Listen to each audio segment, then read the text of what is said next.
sekalian dan kolega sekalian. Kembali ke Jeep Talks ya, bersama saya Mr. Maliki. Silakan Mbak Fadra. Hanya kalau teori sudah jenuh gitu ya Mas. Sejarah sudah dibahas tadi sama Pak Wahid. Mungkin saya lebih kepada akar masalah dari mana Ukraine dengan Rusia ini mulai semakin memanas dan sampai hari ini akhirnya terjadi, saya masih menyebutnya adalah mungkin konflik ya. Sejujurnya dengan Mas Musa, kayaknya kalau untuk kata perang ini belum sedemikian besar begitu untuk walaupun kedua negara dan banyak media juga mengatakan sudah masuk dalam kategori atau level perang. Ini mohon maaf Mas Musa, saya suara agak begitu ya, serak-serak gimana gitu ya.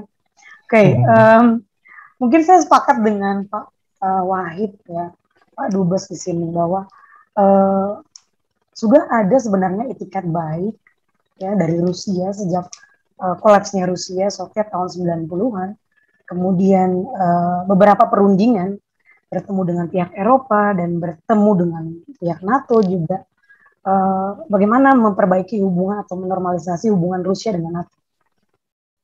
Tapi memang dari tahun 90, menyambung tadi Pak Wahid katakan, kemudian tahun 94, kemudian tahun 98, beberapa kali pertemuan, memang sampai pada tahun 98, ada memang tetap kesepakatan bahwa NATO 94 terakhirnya tidak akan memperluas keanggotaannya. Tetapi pada faktanya beberapa negara memang sudah mulai masuk sampai yang terakhir adalah tahun 2020 Makedonia masuk menjadi keanggotaan NATO. Nah, sebenarnya NATO ini fenomena satu di antara banyak politik internasional termasuk US yang bisa dikatakan ini semakin semena-mena setelah Soviet runtuh, ini tidak semakin uncontrolled gitu ya. Amerika ini tidak hanya masalah Yugoslavia, kemudian politik internasional Amerika di Timur Tengah, kemudian terkait juga beberapa wilayah di internasional. Nah ini Rusia mengamati hal-hal tersebut sambil Rusia di tahun 90-an itu memperbaiki ekonomi. Dan tiba-tiba muncullah ya seorang yang namanya Putin di sini yang notabene sebelumnya menjadi jubir begitu di kota Saint Petersburg. Gitu. Berawal karirnya tidak hanya dari KGB, kemudian masuk ke dalam pemerintahan dan termasuk orang yang juga sempat menyelamatkan Yeltsin waktu itu ya dari eskalasi politik pembunuhan dan sebagainya di tahun 98. Nah, karakternya sangat kuat. Ya. Kalau kita baca sejarahnya juga kehidupannya sangat sulit di masa kecilnya. Bisa dibilang hidup mostly di jalanan ini artinya hidupnya begitu keras begitu ya, dan ibunya juga berjuang sekali untuk membesarkan dia. Nah, beliau sangat nasionalis kalau saya lihat karena melihat semua kegelapan setelah kolapsnya Soviet ini yang membuat Putin semakin bisa dibilang nasionalismenya semakin terbakar bahwa kejayaan Rusia ini harus dikembalikan. Ini apa yang disebut dengan kembalikan? Saya melihatnya agak berbeda ya seperti apa yang di masa Soviet dahulu atau zaman komunis. Karena yang diinginkan Putin adalah bagaimana mengembalikan kejayaan ini dari segi ekonomi juga, membangun ekonominya kuat gitu. Karena kalau kita lihat politik internasional di abad 20 mulai dari Perang Dunia Kedua, kemudian Perang Korea, Perang Vietnam, kemudian sampai kolaps sendiri dan terjadi beberapa separatis di wilayah Rusia. Ini yang saya lihat adalah Rusia mostly ikut ketarik dalam konflik yang bukan konfliknya sendiri atau perang yang bukan perangnya sendiri. Ya, Perang Korea kita lihat bahwa sudah diingatkan Korea Utara jangan melakukan penyerangan, jangan melakukan tindakan yang begitu memprovokasi perang dan sebagainya, tapi itu dilakukan oleh Korea Utara dan sebagai negara sahabat tentu ketika masuk US dia menjadi backup pertama begitu dari Korea tersebut. Kemudian sama juga di perang Vietnam juga sama. Ketika sudah diingatkan Ho Chi Minh untuk tidak melakukan politik yang bervokasi perang langsung dengan US, tapi itu akhirnya terjadi dan dia tetap menjadi negara yang bisa dibilang solid lah begitu ya, solidaritas tinggi untuk membantu Vietnam waktu itu. Tidak bisa dipungkiri tahun 89 tentu ada kolaps ekonomi, kemudian kerjaan internasional di dalam dan sebagainya menyebabkan dia kolaps. Kecewaan ini semakin terkumpul ya, ke tahun 2000 2004 kok NATO mulai lebih ofensif begitu, tidak hanya merekrut ya ke wilayah timur Rusia ya atau ya Eropa Timur ya, dan ini kemudian dibuktikan dengan tidak bisanya ketemu dalam beberapa pembicaraan antara Rusia dengan NATO, yang kemudian Rusia melihat ini tidak bisa lagi sebenarnya dilanjutkan walaupun tetap menunggu dan membuka pembicaraan yang baik dengan NATO, tetapi semakin ofensif. Kemudian Rusia juga tentu menjadi negara yang merasa paling tidak lagi hegemoninya besar di internasional, tetapi di wilayah ex-Sovietnya itu paling tidak sebagai negara yang dia mau membangun sebuah wilayah yang nyaman atau halamannya itu nyaman. Tidak ada gerakan-gerakan mungkin atau dari rekrutmen NATO yang semakin menghimpit Rusia ya, yang terakhir itu sekitar tahun 2018 ada isu bahwa Rusia ini akan dieksklud dari wilayah Eropa begitu ya oleh negara-negara Eropa. Nah, sayangnya adalah tidak hanya keanggotaan NATO, saya pikir memang haknya semua negara ya mau masuk NATO atau tidak, memang adalah hak atau kedaulatan dari negara itu tersebut memilih. Tetapi permasalahan yang real adalah ketika negara tersebut masuk ke dalam NATO, maka ada perubahan sikap politik negara tersebut terhadap Rusia. Ya, yang saya lihat tidak hanya di negara Ukraina, tetapi juga di negara Baltik ya, seperti Latvia, Estonia, mungkin Mas Raditya bisa tahu ya. Tiga negara tersebut yang mulailah menghapus bahasa Rusia, yang tidak diperbolehkanlah bahasa Rusia di sekolah dan sebagainya. Mulai ada kebijakan kesulitan untuk masuk untuk orang-orang Rusia. Kemudian untuk bisnis yang memang dipegang oleh Rusia mulai dipersulit dan sebagainya. Nah, ini satu fenomena yang ini nggak membuat Rusia nyaman gitu dengan negara-negara yang dulu baik-baik saja. Ya, kemudian setelah gabung ke dalam anggotaan Uni Eropa atau NATO, mereka berubah pandangan politiknya terhadap Rusia. Oke lah, itu itu diabaikan oleh Rusia sekian lama.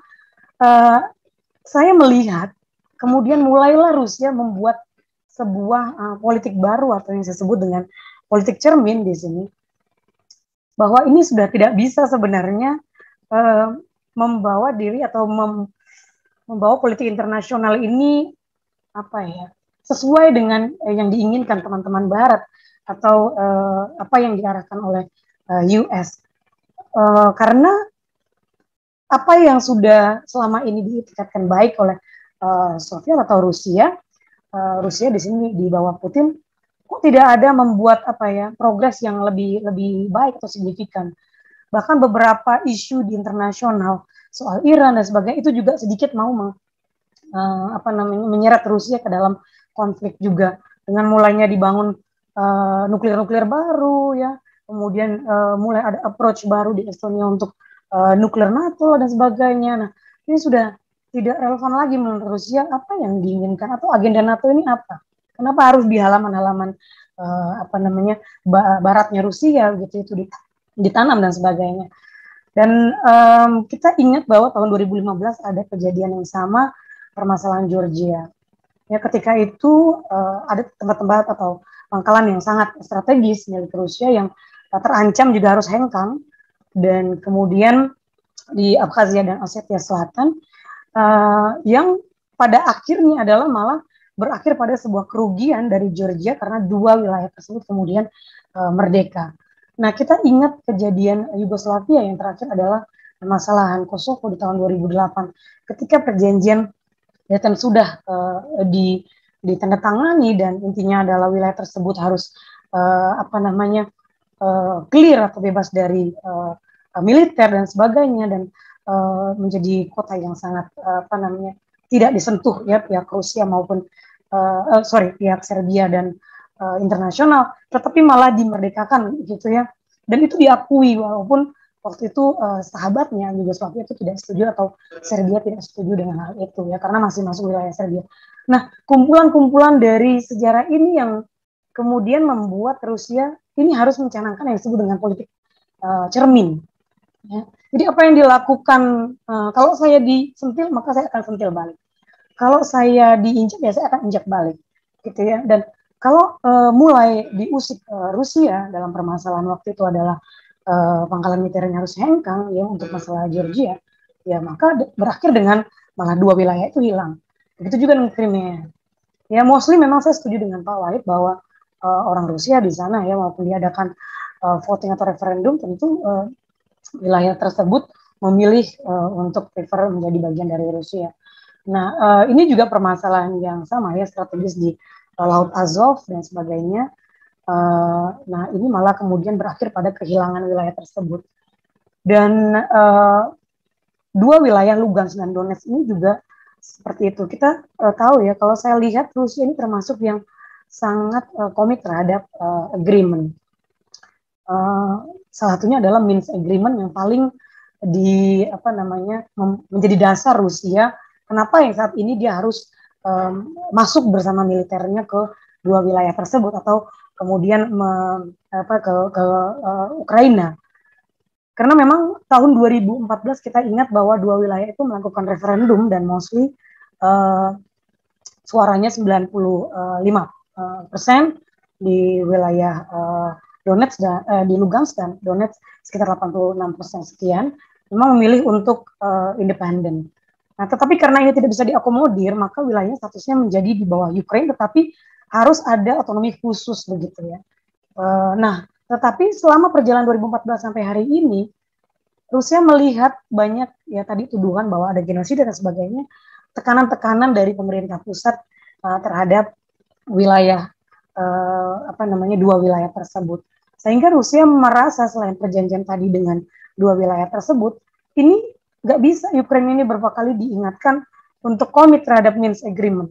Untuk komit terhadap Minsk Agreement yang memang waktu itu juga ada perwakilan OSCE dan negara Eropa, Prancis dan Jerman untuk hadir dan menandatangani perjanjian tersebut.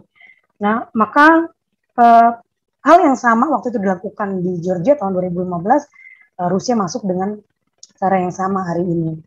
Gitu. Nah, apakah ini kemudian pro dan kontra ini kemudian yang diakhiri kita juga bersikap akhirnya ini separatisme ataukah ini intervensi, invasi dan sebagainya.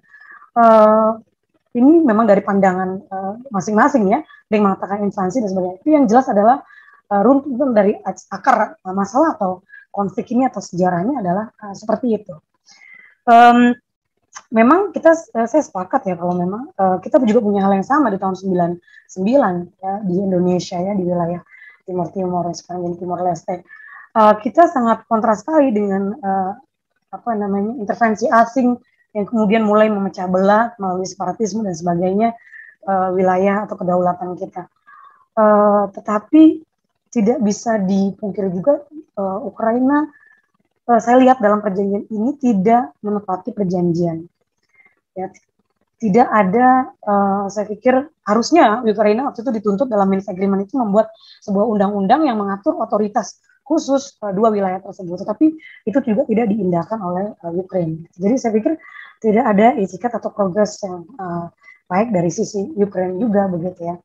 Nah, sedangkan Rusia juga sama mungkinnya prinsipnya sebenarnya dengan kita adalah selain di sana adalah mostly adalah warga Rusia, Rusia juga menjunjung tinggi apa yang disebut dengan kemerdekaan bangsa begitu. Jadi genosida yang dituduhkan Rusia ini mungkin kacamata Rusia silahkan saja ya. Apakah kadarnya sangat parah dan sebagainya itu dari kacamata Rusia sendiri. Gitu. Nah dari kacamata masing-masing negara juga punya hak masing-masing untuk melihat hal itu. Yang jelas adalah seandainya saja begitu ke depan ya, kalau mungkin tadi saya sepakat juga dengan Pak Wahid bahwa dalam banyak hal Rusia termasuk yang menjunjung adanya bilateral talk begitu, atau penyelesaian masalah secara diplomatik yang paling utama, tapi bilateral. Ya, yang pertama, yang kedua dalam skop kecil. Nah, kalau misalkan di sana mulai ada masuk US dan mulai mengarahkan ini itu dan sebagainya, itu mulai kelas dan akan sulit mencapai sebuah kesepakatan. Nah, selama Ukraine masih ambisi untuk masuk ke dalam NATO, ini juga mau tidak mau akan politiknya berbeda begitu. Terhadap hubungannya tentu akan tidak membaik dengan Rusia. Nah, mulai dari politik cermin ini saya pikir juga kritik ke internasional bahwa beberapa kali Rusia juga mengkritisi adanya organisasi PBB.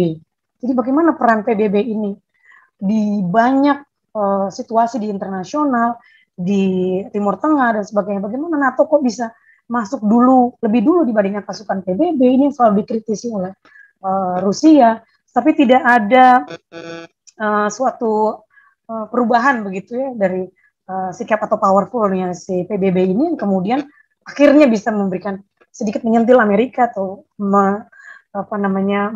meluruskan Amerika bahwa yang masuk duluan harusnya adalah PBB loh, pasukannya tidak ada NATO dan sebagainya. Jadi tidak bisa gitu Rusia menunggu PBB yang pada dasarnya kalau 5 negara ini masing-masing punya veto ya tidak bisa gitu mencapai sebuah resolusi atau tidak bisa mengandalkan PBB. Maka dari itu ini sudah mulai pada tahap ya sudahlah, kita yang menjadi dasar Rusia masuk adalah Minsk Agreement. Maka itu yang dijalankan. Suka tidak suka internasional dan sebagainya, ini yang diputuskan oleh Rusia. Tapi yang paling mengerikan adalah sebenarnya kekhawatiran saya pada dua hal sebenarnya. Apakah perang ini kemudian makin meluas, ya meningkat kemudian, ini juga tentu pada berimbas pada pribadi negara kita sendiri, kemudian ke keuangan atau ekonomi di internasional juga akan berimbas. Kemudian yang kedua adalah keberadaan Rusia sendiri. Nah, maka dari itu sebenarnya menyambung dari apa yang dibicarakan tadi Pak Dubes, bahwa iya kritik ini mulai muncul sudah di Rusia karena ada kekhawatiran dari jajaran atau sebenarnya teman-temannya Putin sendiri, kolega sendiri ya, bahkan dari oligark yang ada yang tempatkan, bahwa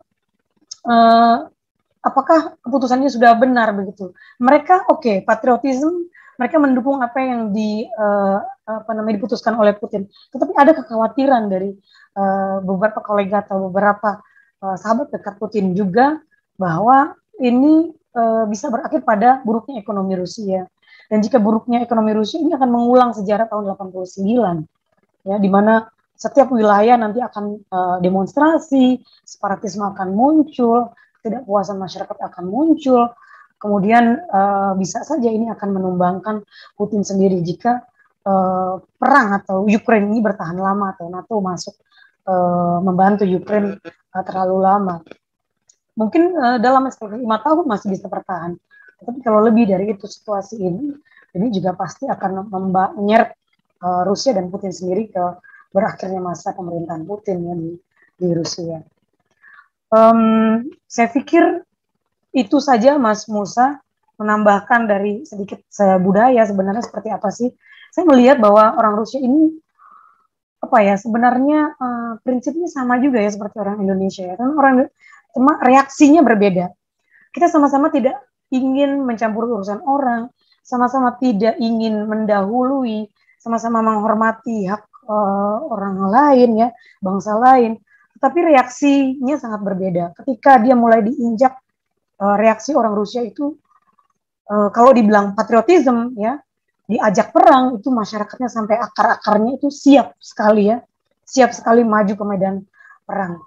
Indonesia juga sama, tetapi kadang-kadang untuk sikap politik kita lebih halus ya, dan lebih mengutamakan diplomasi. Kalau Rusia ini lebih panas dia, lebih panas. Tetapi pada prinsipnya jika tidak didahului begitu ya, tidak ada keinginan Rusia untuk ekspansi lah atau mungkin menguasai sumber energi negara lain lah, atau mencampuri atau mengomentari politik dalam negara lain, itu tidak ada ya kalau saya lihat sejarahnya. dan masyarakatnya sangat terbuka, betul, bahwa plus minus pemimpin di Rusia itu selalu diterima atau dipelajari atau apa ya, bisa dibilang dibuka begitu. Jadi membuka pandangan itu dari dua sisi. Stalin tuh plus minusnya seperti ini loh diterima. Putin plus minus seperti ini. Jadi tidak pernah ada sebenarnya di hati masyarakat Rusia itu yang fanatik sekali Yeltsin, fanatik sekali Putin, fanatik, tidak. Ya mereka lebih pada hidup biasa susah dan menurut mereka siapapun presidennya tidak penting, yang penting adalah mereka bisa makan, ada pekerjaan. Karena biasa dengan konsep Soviet dulu ya, dan bebas gitu. Saya pikir itu dari saya, Mas Musa. Oke, terima kasih.